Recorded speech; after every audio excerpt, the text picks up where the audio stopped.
नमस्कार दोस्तों, स्वागत है आपका victorious group of English college में। आज का सेशन बहुत ही इंपॉर्टेंट होगा क्योंकि आज हम लोग डिस्कस करेंगे इंग्लैंड में नॉवेल का इवोल्यूशन या डेवलपमेंट कैसे होता है।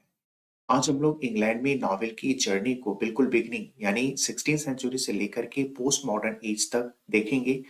ये टॉपिक बहुत ही इंपॉर्टेंट है। कोई भी एग्जाम हो, TGT, PGT, GIC, NTGIC, TSSB, KVS, NPS या यूजीसी नेट, सभी एग्जाम में यहाँ से प्रश्न पूछे जाते हैं। आज की वीडियो में एग्जाम में पूछे जाने वाले नॉवेल से रिलेटेड सारे फैक्ट्स को बहुत ही नटसेल में टू द पॉइंट हम लोग डिस्कस करेंगे और मेरी कोशिश रहेगी कि ज्यादा से ज्यादा पॉइंट्स मैं आपको याद भी करा दूं। तो बिना देरी किए हुए शुरू करते हैं। सबसे पहले हम लोग बात करेंगे नॉवेल। नॉवेल क्या होता है? देखो, नॉवेल एक ऐसा टर्म है जो इटालियन वर्ड नॉवेला से लिया गया है, जिसका मतलब क्या होता है? A little new thing. Novel Italian word novella से लिया गया है। ये एग्जाम में प्रश्न पूछा जा चुका है, इसको आपको ध्यान में रखना है। देखो, नॉवेल एक लॉन्ग प्रोज फिक्शन होती है। फिक्शन का मतलब कोई ऐसी स्टोरी जो इमेजिनेशन पर बेस्ड हो, उसको हम बोलते हैं फिक्शन। तो नॉवेल जो है एक लॉन्ग प्रोज फिक्शन होती है, जिसमें प्लॉट भी होगा और नंबर ऑफ इमेजिनरी कैरेक्टर्स भी होगा। ठीक है। नॉवेल में जो प्लॉट होगा वो ड्रामा की तरह ही आगे डेवलप होगा और लास्ट में उसमें एक लॉजिकल कंक्लूजन भी आता है, यानी हर एक नॉवेल का एक निष्कर्ष भी निकलता है। और ध्यान रखना, ये निष्कर्ष कैरेक्टर्स के आपसी इंटरेक्शन या आपसी बातचीत से निकलता है। ड्रामा की तरह इसमें कोई कैटास्ट्रॉफी डेनोमा नहीं होगा जिसकी वजह से प्ले ट्रेजेडी या कॉमेडी बनती है। देखो, किसी भी नॉवेल्स के कई तरह के प्लॉट हो सकते हैं। नॉवेल्स के प्लॉट ट्रेजिक, कॉमिक, सटायरिकल या फिर रोमांटिक हो सकते हैं। और इसके बाद इंग्लैंड में पहली बार जॉन लिली का एक वर्क आता है जो कि प्रोज रोमांस था। उसमें नॉवेल की कैरेक्टरिस्टिक्स देखे गए। ठीक है। जॉन लिली का यूफीज, इसको जो है फर्स्ट नॉवेल की बिगिनिंग मानी जाती है इंग्लैंड में। हालांकि ये कंप्लीट नॉवेल नहीं होती है, लेकिन नॉवेल के इसमें कैरेक्टरिस्टिक्स मिलते हैं। जॉन लिली एक एलिजाबेथन प्लेराइट होते हैं, विलियम शेक्सपियर के प्रेडिसेसर होते हैं और जॉन लिली 16th सेंचुरी से बिलोंग करते हैं। इसके बाद जो है 17th सेंचुरी नॉवेल्स के लिए कुछ खास होता नहीं है, क्योंकि 17th सेंचुरी में बहुत सारे प्लेज, पोएम्स, एपिक, ट्रैक्ट्स और हीरोइक ड्रामास लिखे जाते हैं। इसके बाद जो है 18th सेंचुरी नॉवेल के लिए मोस्ट सुटेबल टाइम होता है।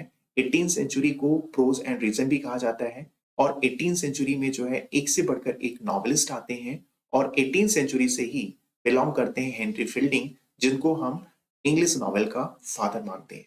18th सेंचुरी से 4 ग्रेट नॉवेलिस्ट बिलोंग करते हैं, जिनको इंग्लिश नॉवेल का 4 विल्स कहा जाता है। ये प्रश्न पूछा जा चुका है। इंग्लिश नॉवेल की 4 विल्स यानी 4 पहिए कौन कौन से हैं, यानी 4 नॉवेलिस्ट हैं। इनके नेम बार बार पूछे जाते हैं और ये 4 नॉवेलिस्ट हैं हेनरी फील्डिंग, सैमुअल रिचर्डसन और लॉरेंस स्टर्न। इसके बाद जो है टॉबियस स्मॉलेट।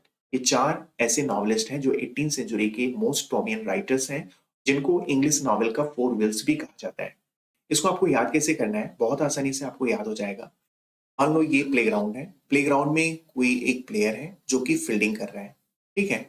और ये प्लेयर कितना भी स्ट्रांग हो, स्टर्न का मतलब स्ट्रांग या मजबूत होना, तो वो प्लेयर कितना भी मजबूत हो, अगर बॉल पकड़ने के लिए वो स्मॉल स्मॉल कदम लेकर के दौड़ेगा, तो वो फिर बॉल को रोक नहीं पाएगा और बॉल जो है कहां तक पहुंच जाएगी? बाउंड्री तक रीच कर जाएगी। देखो, कोई भी प्लेयर फील्डिंग कर रहा है तो फील्डिंग से आपको याद करना है हेनरी फील्डिंग। ठीक है। और वो प्लेयर कितना भी मजबूत हो, तो मजबूत यानी स्टर्न, स्टर्न से आपको याद करना है लॉरेंस स्टर्न।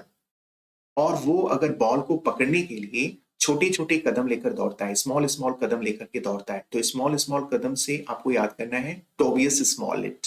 ठीक है। फिर वो बॉल को रोक नहीं पाएगा, बॉल बाउंड्री तक रीच कर जाएगा, तो रीच से आपको याद करना है रिचर्डसन। अब आपको 18th सेंचुरी के 4 विल्स ऑफ इंग्लिश नॉवेलिस्ट का नेम कभी नहीं भूलेगा। इसके बाद 18th सेंचुरी के बाद 19th सेंचुरी में नॉवेल्स अपनी प्रीडोमिनेंस स्टेज यानी कल्मिनेशन पीरियड यानी उत्कृष्ट शिखर पर पहुंच जाता है। कारण ये होता है कि 19th सेंचुरी में एक से बढ़कर एक नॉवेलिस्ट बिलोंग करते हैं और ये नॉवेलिस्ट होते हैं Charles Dickens, John Austen, W M Thackeray, H G Wells, R L Stevenson, Thomas Hardy, Virginia Woolf और जेम्स जॉयस। देखो, एक चीज यहाँ पे और क्लैरिफाई करना है, नॉवेलिट और नॉवेला के बीच में अंतर है। नॉवेलिट क्या होता है? ये शॉर्ट स्टोरी से एक बड़ी स्टोरी होती है। नॉवेलिट के लिए क्राइटेरिया ये है कि उसमें 1000 से लेके 7500 के बीच में शब्द होने चाहिए। नॉवेला क्या होगा? नॉवेला एक ऐसा पीस ऑफ क्रिएटिव राइटिंग होगी जो नॉवेलिट से तो बड़ी होगी और नॉवेल से छोटी होगी। आप इसको ऐसे समझिए, मान लो ये शॉर्ट स्टोरी है और इसके बाद जो है नॉवेलिट है और नॉवेला है और नॉवेल है। ठीक है। शॉर्ट स्टोरी एक ऐसी स्टोरी होती है जिसको कोई भी रीडर एक सिटिंग में फिनिश कर दे, उसको हम कहते हैं शॉर्ट स्टोरी। ये सबसे छोटी स्टोरी होती है। शॉर्ट स्टोरी से बड़ा नॉवलिट होगा, और नॉवलिट में 1000 से लेके 7500 के बीच में सब होने चाहिए। नॉवलिट से बड़ा क्या होगा? नॉवेला होगा। आपको याद आ रहा है जॉर्ज इलियट का एनिमल फॉर्म? ये एक एलिगोरिकल नॉवेला है। और नॉवेला से बड़ा क्या होगा? नॉवेल होगा। तो ध्यान रखना, शॉर्ट स्टोरी ये सबसे छोटी स्टोरी होगी, उससे बड़ा नॉवेलिट, और उससे बड़ी स्टोरी नॉवेला, और सबसे बड़ी स्टोरी किसकी होगी? नॉवेल की। नेक्स्ट हम लोग बात करेंगे काइंड्स ऑफ नॉवेल। नॉवेल के प्रकार। तो देखो, नॉवेल के कई प्रकार होते हैं और वहां से एग्जाम में प्रश्न पूछे जाते हैं। सबसे पहले हम लोग बात करेंगे प्रोज रोमांस। देखो, जो प्रोज रोमांस होता है, ये जो है वर्स रोमांस के काफी बाद लिखा जाता है। प्रोज रोमांस, ध्यान रखना, एक ऐसी सिंपल फैंटेसीज होती है। फैंटेसीज का मतलब कोरी कल्पनाएं। ठीक है। तो प्रोज रोमांस ये ऐसी कोरी कल्पनाएं होती हैं जिसको नॉवलिस्ट अपनी पूरे इमेजिनेशन और फैंसी का यूज करके एक ऐसा आइडियल वर्ल्ड को क्रिएट करता है जो रियल वर्ल्ड से या रियल लाइफ से बिल्कुल अलग होता है। आपको याद है ना विलियम शेक्सपियर का लास्ट प्ले द टेम्पेस्ट? वो भी क्या है? एक प्रोज रोमांस है, और उसमें विलियम शेक्सपियर ने एक इमेजिनरी वर्ल्ड को क्रिएट किया है जो रियल वर्ल्ड से बिल्कुल अलग है। तो ध्यान रखना, ड्रामेटिस्ट की तरह नॉवेलिस्ट भी एक इमेजिनरी वर्ल्ड को क्रिएट करता है। किसमें? प्रोज रोमांस में। और प्रोज रोमांस की जो नॉवेल होती है, उसकी जो स्टोरी होती है वो रोमांटिक लव पर बेस्ड होती है। ये आपको ध्यान में रखना है। इसके कुछ एग्जांपल्स हैं। पहला है सर टॉमस मैलोरी का मॉर्डी आर्थर। ये एक प्रोज रोमांस है, और ये कब लिखा जाता है? तो ध्यान रखना, ये 15th सेंचुरी यानी 1485 में लिखा जाता है। इसके अलावा जो है जॉन लिली का यूफीज, सर फिलिप सिडनी का आर्काडिया, ये एक पास्टोरल रोमांस है। ये आपको ध्यान में रखना है। और एक चीज मैं यहाँ पे और ऐड कर देता हूँ, सर फिलिप सिडनी का आर्काडिया विलियम शेक्सपियर का एक प्ले है किंग लियर, उसका सोर्स भी है। ये भी आपको ध्यान में रखना। किंग लियर का सोर्स 3 जगह से लिया गया है। Holinshed chronicles of England, Scotland, Ireland तो है ही है। इसके अलावा जो है true chronicle history of King Lear और सर फिलिप सिडनी का आर्काडिया, 3 जगहों से किंग लियर का सोर्स लिया गया है। ये आपको ध्यान में रखना है। रॉबर्ट ग्रीन का पंडास्टो, ये भी एक प्रोज रोमांस, ये नॉवेल है। और रॉबर्ट ग्रीन का पंडास्टो ये विलियम शेक्सपियर के प्ले विंटर्स टेल का सोर्स होता है। ये भी आपको ध्यान में रखना है। और बेकन का न्यू अटलांटिक, ये भी एक प्रोज रोमांस है। तो ध्यान रखना, यहाँ पे जितने सारे एग्जांपल्स दिए गए हैं वो सब नॉवेल्स हैं और वो सब प्रोज रोमांसेस हैं। अच्छा, इसके अलावा कुछ और इंपॉर्टेंट फैक्ट्स मैं आपको याद दिला दूं। विलियम शेक्सपियर ने अपने लास्ट फेज में 4 प्लेस लिखे हैं, और ये चारों प्लेस क्या है? प्रोज रोमांसेस हैं। कौन कौन सा प्ले लिखा है? तो ध्यान रखना, पेरिकल्स लिखा है, सिम्बेलाइंस लिखा है, विंटर्स टेल लिखा है, और टेम्पेस्ट लिखा है। और पेरिकल्स कब आता है? तो ध्यान रखना, ये आता है 1608 में। सिम्बेलाइन कब आता है? 1609 में। विंटर्स टेल आता है 1610 में, और टेम्पेस्ट ये इनकी लास्ट प्ले होती है, और ये आता है 1611 में। क्रम से सब आते हैं। तो ये सारे इंपॉर्टेंट फैक्ट्स हैं, ये आपको याद रखने हैं। नेक्स्ट हम लोग बात करेंगे पिकारस नॉवेल। पिकारस नॉवेल, ध्यान रखना, ये स्पेनिश वर्ड पिकारो से लिया गया है। और पिकारो का मतलब होता है वॉन्डरिंग रोग, स्काउंड्रल, वेगबॉन्ड, वैग्रेंट या पिकारो। इन सारे शब्दों का मतलब होता है दुष्ट, आवारा या फिर लुच्चा, लफंगा। पिकारस स्पेनिश वर्ड पिकारो से लिया गया है। ये एग्जाम में प्रश्न पूछा जा चुका है, इसको आपको ध्यान में रखना है। देखो, पिकारेस नॉवेल लिखने का जो फैशन है 18th सेंचुरी में इंग्लैंड में शॉर्ट टाइम के लिए होता है। और पिकारेस नॉवेल की जो थीम होती थी उसमें क्या होता था, इसमें जो हीरो है वो कोई रोग या बैड कैरेक्टर होता था। वो बिना उद्देश्य के एक जगह से दूसरी जगह तक भटकता था, और उसका सामना अपने एडवर्सरी यानी अपने अपोनेंट या विरोधी से होता था। और उसका जो अपोनेंट होता था वो उसी की तरह ही बैड कैरेक्टर होता था। और इंग्लैंड में पहला पिकारेस्क नॉवेल लिखा गया है टॉमस नैश के द्वारा, और ये नॉवेल होती है the life of Jack Wilton, जिसका सब टाइटल होता है अनफॉर्चुनेट ट्रेवलर। ये आपको याद कर लेना है, ये एग्जाम में प्रश्न पूछा गया है कि पहला पिकारेस्क नॉवेल इंग्लैंड में कौन सा होता है। वो होता है टॉमस नैश का the life of Jack Wilton या अनफॉर्चुनेट ट्रेवलर। अच्छा, एक चीज मुझे इसमें और ऐड करनी है, जो पिकारेस्क नॉवेल होता है वो एपिसोडिक या डिसजॉइंटेड होता है। उसका कारण ये होता है कि जो नॉवलिस्ट है पिकरस नॉवेल में जो स्टोरीज हैं वो 1 बाय 1 एपिसोड के फॉर्म में नरेट्स करता है। यही कारण है कि पिकरस नॉवेल में जो स्टोरी होती है दूसरी स्टोरी से लिंक नहीं करती है। पिकरेस्ट नॉवल के कुछ एग्जाम्पल हैं, जैसे डेनियल डेफो का मॉल फ्लैंडर्स, हेनरी फील्डिंग का टॉम जोन्स और जोसेफ एंड्रयूज, और स्मॉलेट का जो है एडवेंचर्स ऑफ रॉड्रिक रैंडम। इन सब के नेम आपको सिर्फ एक बार सुन लेना।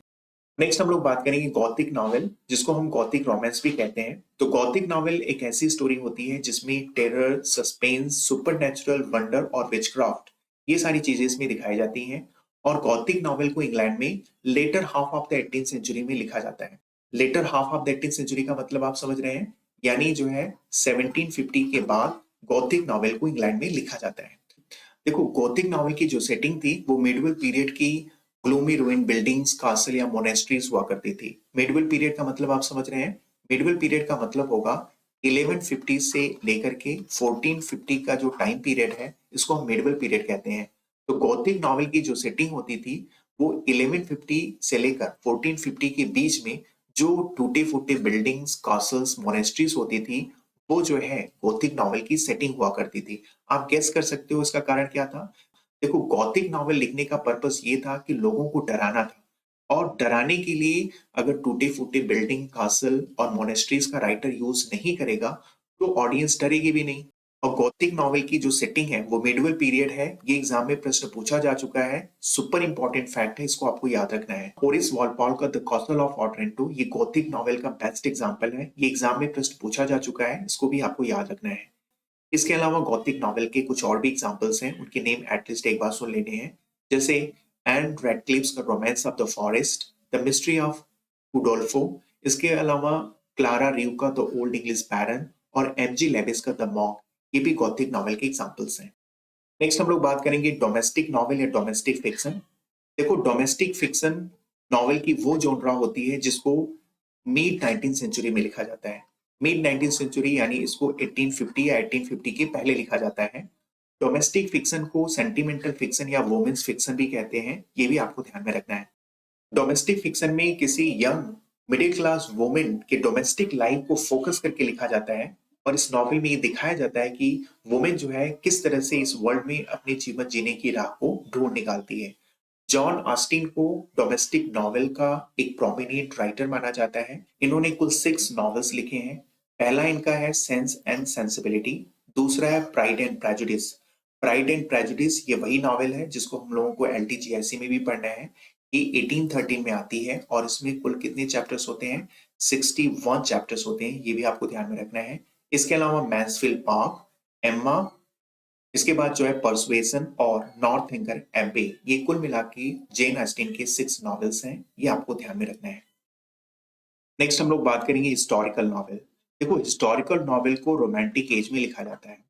हिस्टोरिकल नॉवेल एक ऐसी नॉवेल होती है जिसमें एक्शन पहले ही घटित हो चुका होता है, फिर उसी एक्शन को थीम बनाकर बाद में जो नॉवेल लिखा जाता है उसको हम क्या कहते हैं, हिस्टोरिकल नॉवेल कहते हैं।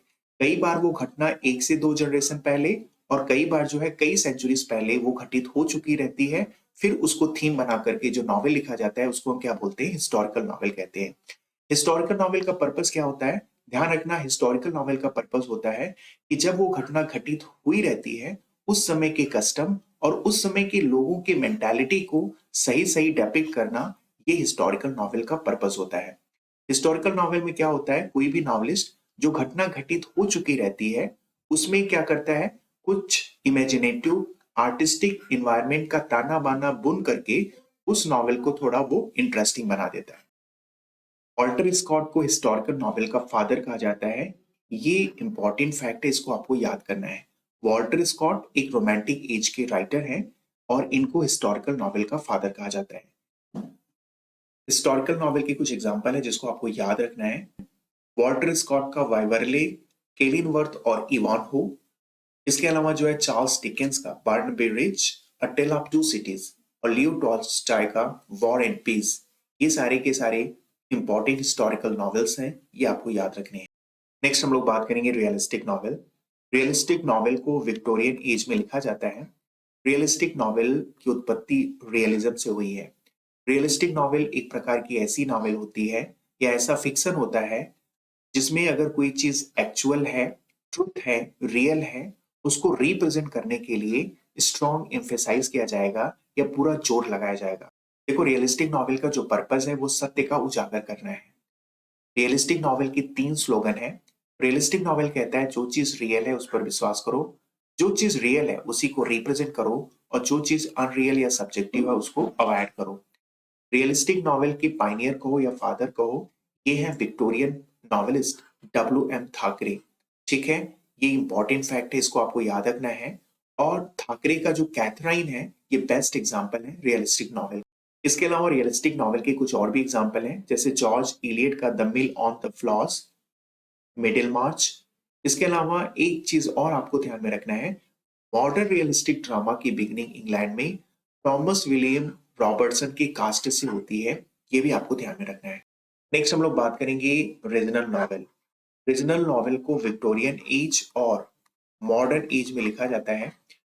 देखो, रीजनल नॉवेल एक ऐसा नॉवेल होता है जिसमें क्या होता है, किसी पर्टिकुलर रीजन, और ये रीजन कई बार फिक्शनल रीजन भी होता है, वहां की सोशल और फैमिली लाइफ और उस पर्टिकुलर रीजन की कस्टम और मैनर्स और वहां रह रहे लोगों की लैंग्वेज, ड्रेस और पहनावे के बारे में जब वर्णन किया जाता है तो उसको हम क्या कहते हैं, रीजनल नॉवेल कहते हैं। कुछ आपको रीजनल नॉवेलिस्ट का नाम भी पता होना चाहिए, जैसे कि आर के नारायण इंडिया में, थॉमस हार्डी और डी.एच. लॉरेंस इंग्लैंड में, और विलियम फॉकनर अमेरिका में, ये जो है रीजनल नॉवेलिस्ट होते हैं। इसके अलावा आपको ये भी पता होना चाहिए, आर के नारायण का जो फिक्शनल रीजन है वो है मालगुडी, साउथ इंडिया में है। और थॉमस हार्डी का जो फिक्शनल रीजन है वो है वेसेक्स, ये एग्जाम में प्रश्न पूछा जा चुका है, और ये कहाँ है, ये साउदर्न इंग्लैंड में है। और विलियम फॉकनर का जो फिक्शनल रीजन है वो है योकना पाटवा, और डी.एच. लॉरेंस का फिक्शनल रीजन है माइनिंग रीजन ऑफ इंग्लैंड। ये सारे पॉइंट्स आपको याद होने चाहिए, यहाँ से कई बार प्रश्न पूछे जाते हैं। नेक्स्ट हम लोग बात करेंगे साइकोलॉजिकल नॉवेल या स्ट्रीम ऑफ कॉन्शियसनेस नॉवेल। देखो, साइकोलॉजिकल नॉवेल में क्या होता है, इसमें किसी ह्यूमन कैरेक्टर के माइंड में थॉट, फीलिंग, इमोशन और मेमोरीज का कंटिन्यूअस क्या होगा, फ्लो होगा। ठीक है, स्ट्रीम ऑफ कॉन्शियसनेस, इस फ्रेज को पहली बार विलियम जेम्स ने अपने book the principle of psychology में यूज किया है। स्ट्रीम ऑफ कॉन्शियसनेस क्या होता है, ध्यान से समझिए। देखो, हमारी मेमोरी के 3 लेवल होते हैं। एक तो होता है कॉन्शियस माइंड, दूसरा होता है सब कॉन्शियस माइंड, और तीसरा होता है अनकॉन्शियस माइंड। सब कॉन्शियस माइंड में कोई चीज हमें शॉर्ट टाइम के लिए याद रहती है, फिर उसके बाद हम भूल जाते हैं, जैसे किसी दूसरे व्यक्ति का मोबाइल नंबर, या फिर बहुत सारा जो हम पढ़ाई लिखाई करते हैं उसमें भी बहुत सारी चीजें हमारे कॉन्शियस माइंड में होती हैं जो बाद में हम भूल जाते हैं। दूसरा, बहुत ऐसी चीजें होती हैं जो हमारे सबकॉन्शियस माइंड में होती हैं। तो सबकॉन्शियस माइंड में जो चीजें चली जाती हैं वो हम कभी भूलते नहीं हैं, वो लंबे समय के लिए हमें याद रहता है। जैसे अपने खुद का मोबाइल नंबर, या अपने फैमिली मेंबर में जो बहुत सारे चेहरे हैं जो हम देखते हैं, वो भी हमारे सबकॉन्शियस माइंड में ही है, जिसको हम कभी नहीं भूलते हैं। और तीसरा होता है अनकॉन्शियस माइंड। अनकॉन्शियस माइंड ये मन की अचेतन अवस्था होती है। जो चीज हमारे सबकॉन्शियस माइंड यानी लॉन्ग मेमोरी में पहुंच जाती है, उस पे हमारे ब्रेन का कोई कंट्रोल नहीं होती है। और यही कारण है कि हमारे सबकॉन्शियस माइंड में कंटिन्यूअस थॉट चलते रहते हैं, और इसी को हम क्या कहते हैं, स्ट्रीम ऑफ कॉन्शियसनेस कहते हैं। और यही कारण है कि स्ट्रीम ऑफ कॉन्शियसनेस नॉवेल या साइकोलॉजिकल नॉवेल में जो लीडिंग कैरेक्टर होता है उसके माइंड में भी अनकंट्रोल तरीके से कंटिन्यूअस थॉट फ्लो होता रहता है। स्ट्रीम ऑफ कॉन्शियसनेस टेक्निक का यूज फ्रांस में प्राउस्ट ने अपने नॉवेल में किया था, और आयरलैंड में जेम्स जॉयस ने, और इंग्लैंड में डोरोथी रिचर्डसन और वर्जीनिया वुल्फ ने, और अमेरिका में विलियम फॉकनर ने भी अपने नॉवेल में स्ट्रीम ऑफ कॉन्शियसनेस टेक्निक का यूज किया है। ठीक है, कुछ एग्जांपल्स हैं वो भी आपको याद रखना है। जेम्स जॉयस का यूलिसिस 1922 में आती है। डोरोथी रिचर्डसन का पिलग्रिमेज जो 1915 और 1935 के बीच में लिखी जाती है।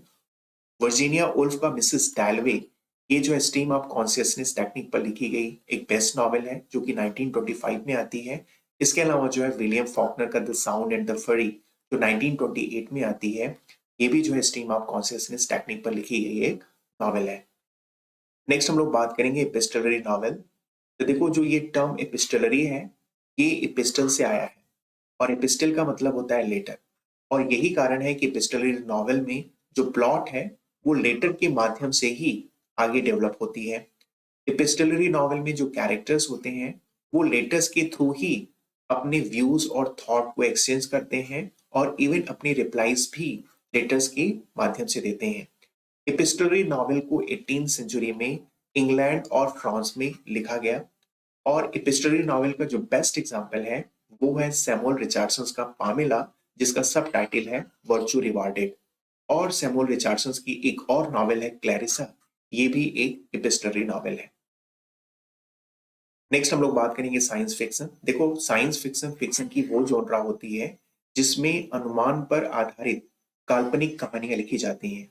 और ये जो काल्पनिक कहानियां होती हैं ये खास करके इमेजिनेटिव और फ्यूचरिस्टिक कॉन्सेप्ट पर लिखी जाती हैं। फ्यूचरिस्टिक कॉन्सेप्ट का मतलब समझ रहे हैं? कोई ऐसी घटना जो फ्यूचर में घटित होने वाली हो उसको थीम बनाकर जब कोई नॉवल लिखा जाता है तो उसको हम साइंस फिक्शन कहते हैं। और ये जो थीम हो सकती है एडवांस साइंस और टेक्नोलॉजी, या फिर स्पेस एक्सप्लोरेशन, टाइम ट्रेवल, या पैरेलल यूनिवर्स, या जो है extra terrestrial life. Science fiction का ध्यान रखना जो रूट है वो एंशियंट माइथोलॉजी है, ये भी ध्यान में रखना है। मैरी शेली के फ्रैंकेनस्टीन को साइंस फिक्शन की एक प्रिकर्सर बुक कहा जाता है, एक फॉर रनर बुक कहा जाता है, ये भी आपको ध्यान में रखना है। नेक्स्ट हम लोग बात करेंगे फैंटेसी। देखो, फैंटेसी का मतलब होता है कोरी कल्पना। फैंटेसी एक जनरल टर्म होता है जिसका यूज किया जाता है किसी भी प्रकार के फिक्शनल नॉवेल्स, प्लेस या शॉर्ट स्टोरीज के लिए। और इसमें क्या होता है, इसमें किसी काल्पनिक संसार में मैजिकल पावर या अदर इम्पॉसिबिलिटीज का वर्णन किया जाता है। इसका बेस्ट एग्जांपल है जोनाथन स्विफ्ट का गुलिवर्स ट्रेवल्स और विलियम शेक्सपियर का मिडसमर नाइट ड्रीम। ध्यान रखना, मिडसमर नाइट ड्रीम एक प्ले है जबकि जोनाथन स्विफ्ट का गुलिवर्स ट्रेवल एक नॉवेल है। और आपको अच्छे से याद आ रहा होगा मिडसमर नाइट ड्रीम में भी काल्पनिक संसार में बहुत सारे मैजिकल पावर्स वाले कैरेक्टर्स होते हैं। देखो, इस तरह से हम लोगों ने सारे टर्म्स को बहुत अच्छे से डिस्कस किया है और ये सारे टर्म्स आपको रिवाइज करने हैं, याद भी करने हैं, क्योंकि यहाँ से एग्जाम में प्रश्न पूछे जाते हैं। आज के लिए बस इतना ही। धन्यवाद। Thank you.